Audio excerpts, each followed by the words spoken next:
కడప దగ్గర ఒక చిన్న గ్రామంలో సంధ్య అనే అమ్మాయి తన భర్త శ్రీనుతో జీవిస్తుంది. బయటకు చూస్తే వాళ్ళ జీవితం చాలా సంతోషంగా కనిపించేది.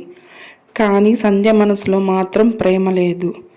అప్పుడు ఆమె జీవితంలోకి కిరణ్ అనే వ్యక్తి వచ్చాడు. అతను మాటలతో మాయ చేస్తూ సంధ్యని తన వైపు లాగాడు. కొద్ది రోజులకే వాళ్ళిద్దరి మధ్య ఎఫ్ఐఆర్ మొదలైంది. శ్రీనుకు తెలియకుండా వాళ్ళు కలుసుకోవటం, ఫోన్ మాట్లాడుకోవటం ఎక్కువయింది. ఒకరోజు కిరణ్ సంధ్యకి మనకి ఫ్యూచర్ ఉండాలి అంటే శ్రీను ఉండకూడదు అని చెప్పాడు. ఆ మాట సంధ్య మనసులో విషంలా పాకింది. చివరకు ఒకరోజు రాత్రి శ్రీను నిద్రలో ఉండగా సంధ్య కత్తితో అతన్ని పొడిచింది. శ్రీను చివరి శ్వాసలో తన భార్య ముఖాన్ని చూసి, సంధ్య ఎందుకు ఇలా చేస్తున్నావు అని అడిగి ప్రాణాన్ని వదిలాడు. ఆ క్షణం నుండి శ్రీను ఆత్మ పగతో ఆ ఇంట్లోనే తిరుగుతూ ఉండిపోయింది. కానీ సంధ్య మాత్రం కిరణ్తో కలిసి కొత్త జీవితం మొదలుపెట్టింది. కొంతకాలం తర్వాత కిరణ్ మారిపోయాడు. అతను సంధ్యని దూరం పెట్టి ఇంకో అమ్మాయితో తిరగటం మొదలుపెట్టాడు. సంధ్య ఎందుకు ఇలా చేస్తున్నావు కిరణ్ అని అడిగింది. నువ్వు నా కోసం నీ భర్తనే చంపేశావు, ఇంకొకరి కోసం నన్ను చంపావని గ్యారంటీ ఏంటి? నీ మీద నమ్మకం నాకు లేదు, అందుకే నిన్ను వదిలేస్తున్నాను అని చెప్పాడు. ఆ ఒక్క మాటతో సంధ్యకి ఏం అర్థం కాలేదు. ఆమె ఒంటరిగా ఉండటం మొదలుపెట్టింది. అప్పుడే శ్రీను ఆత్మ ఆమె జీవితంలోకి వచ్చింది. రాత్రుళ్ళు తలుపులు తట్టడం, అద్దంలో అతని మొహం కనిపించడం, నిద్రలో గొంతు నొక్కటం లాంటివి మొదలయ్యాయి. సంధ్య భయంతో రోజు రోజుకి పిచ్చిదానిలా మారిపోయింది. ఒకరోజు శ్రీను ఆత్మ ఆమె ముందు ప్రత్యక్షమైంది. నన్నెందుకు చంపావని అడిగింది. సంధ్య భయంతో పెద్దగా కేకలు వేస్తూ ఉంది. కళ్ళు తెరిచి చూస్తే అది ఒక కళ.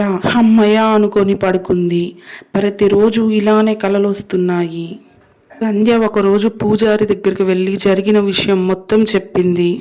అతను నువ్వు చేసిన పాపాన్ని ఒప్పుకొని శిక్ష అనుభవించాలి, అప్పుడే ఆత్మకు శాంతి వస్తుంది, లేకుంటే ఆ ఆత్మ నిన్ను వదలదు అని చెప్పాడు. దాంతో సంధ్య పోలీస్ స్టేషన్కి వెళ్ళి తన భర్తను చంపిన విషయం ఒప్పుకుంది. జైలుకు వెళ్ళిన తర్వాత శ్రీను ఆత్మ కొంచెం శాంతించింది. కానీ ఒక రాత్రి 2 గంటలకు మళ్ళీ భయంకరమైన సంఘటనలు మొదలయ్యాయి. ఈసారి శ్రీను ఆత్మ కాదు, ఇంకో ఆడ ఆత్మ ఆమె ముందుకు వచ్చింది. నీ వల్లనే నేను చచ్చాను అని చెప్పింది. ఎవరు నువ్వు అని అడిగింది సంధ్య. నా పేరు దీపిక, కిరణ్ ప్రేమించిన అమ్మాయిని నేను. నీ కోసం కిరణ్ నన్ను వదిలేశాడు, ఆ బాధ తట్టుకోలేక నేను ఆత్మహత్య చేసుకున్నాను అని చెప్పింది. ఇప్పుడు ఆమె ఆత్మ కూడా సంధ్యని వెంటాడుతుంది. జైలులో రక్తపు ముద్రలు, ఏడుపు శబ్దాలు, గొంతు నలపటం వంటి భయంకరమైన సంఘటనలు పెరిగిపోయాయి. ఇదే సమయంలో బయట కిరణ్ జీవితం కూడా నరకంగా మారింది. అతనికి ప్రతిరోజు ఆత్మలు కనిపించడం, ప్రమాదాలు జరుగుతున్నాయి. చివరికి ఒకరోజు అతను ఒక యాక్సిడెంట్లో చనిపోయాడు. కిరణ్ చనిపోయిన తర్వాత శ్రీను ఆత్మ, దీపిక ఆత్మ సంధ్యకు కనిపించడం మానేశాయి. కొద్ది రోజులకు ఆమెకు జైలు శిక్ష పూర్తయి ఇంటికి వచ్చింది. కానీ కథ ఇక్కడితో ముగియలేదు. కొంతకాలం తర్వాత మళ్ళీ సంధ్య జీవితంలోకి కొత్త భయం మొదలైంది. ఒకరోజు గోడపై రక్తంతో నీ పాపం ఇంకా పూర్తవ్వలేదు అని రాసింది. సంధ్యకి భయంతో నిద్ర కూడా పట్టలేదు. ఒకరోజు ఆమె పాత ఇంటిని కూల్చే సమయంలో అక్కడ తవ్వకాల్లో ఒక చిన్న పిల్లాడి ఎముకలు బయటపడ్డాయి. అది శ్రీను చెల్లెల కొడుకు, ఏళ్ల క్రితం కనిపించకుండా పోయిన బాలుడు. ఒకరోజు ఆ పిల్లాడు సంధ్య మరియు కిరణ్ ఎఫ్ఐఆర్ చూసి ఇంట్లో చెప్పేస్తానని బెదిరించడంతో సంధ్య భయపడి అతన్ని తోసేసింది. ఆ సమయంలో తలకు దెబ్బ తగిలి చనిపోయిన అతని శరీరాన్ని ఆమె ఇంట్లోనే పాతిపెట్టింది. ఇప్పుడు ఆ చిన్న పిల్లాడి ఆత్మ భయంకరంగా తిరుగుతుంది.